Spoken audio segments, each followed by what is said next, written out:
I promised you that Mr. Morrison was gonna make you a TikTok, and when I make a promise, I keep it. So you gonna get a TikTok. Today, we're gonna talk about this man, the 7th president, Andrew Jackson. Now, if you was paying attention last week, you know that we talked about the first 5. So you might be asking yourself, we talked about the first 5, this is the 7th, what happened to the 6th? I'm glad you asked. This is my boy John Quincy Adams, the son of John Adams, who is the 2nd president, as you probably remember.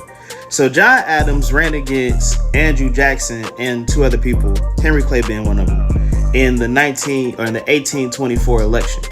Now, nobody won enough votes to actually become president, and so my boy John Quincy Adams made a little deal with another one of the candidates, Henry Clay, so that he could become president. As you can imagine, Andrew Jackson didn't really like that. I mean, look at his face. He just looked like he was built for hate.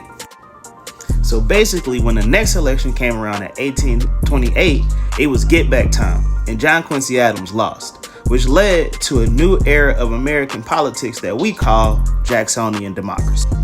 Like I said, this is Andrew Jackson. A lot of y'all probably didn't even realize who he is because this is not the picture that you normally know him from.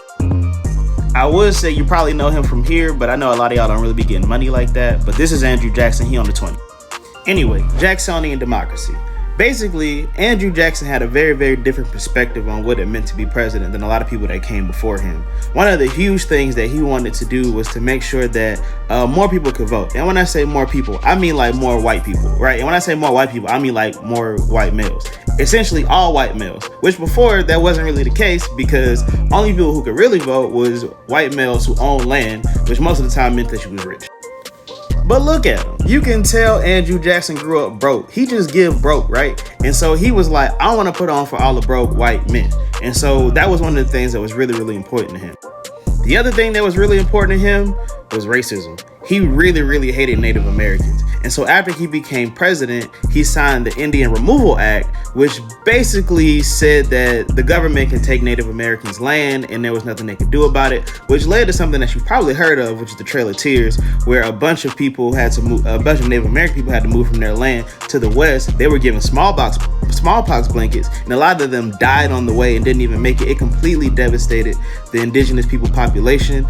But you know, Andrew Jackson fought wars against them, and he really, really hated them. And in general, he didn't like people who weren't white.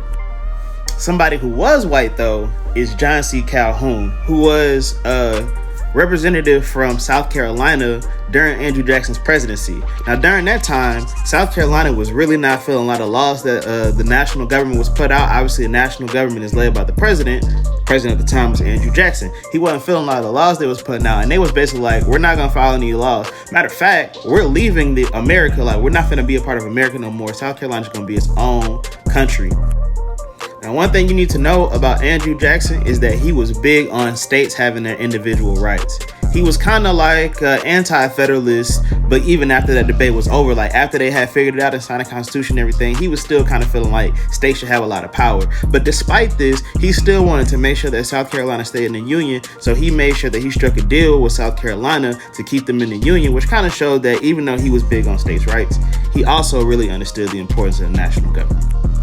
Despite some of the crazier stuff that he did, lots of people really like Andrew Jackson. I don't, but lots of people really like him. And to be honest, he did have a huge impact over the presidency and how it was done and the federal government after that. So that's why we're going to spend a whole day doing the gallery walk talking about Andrew Jackson today.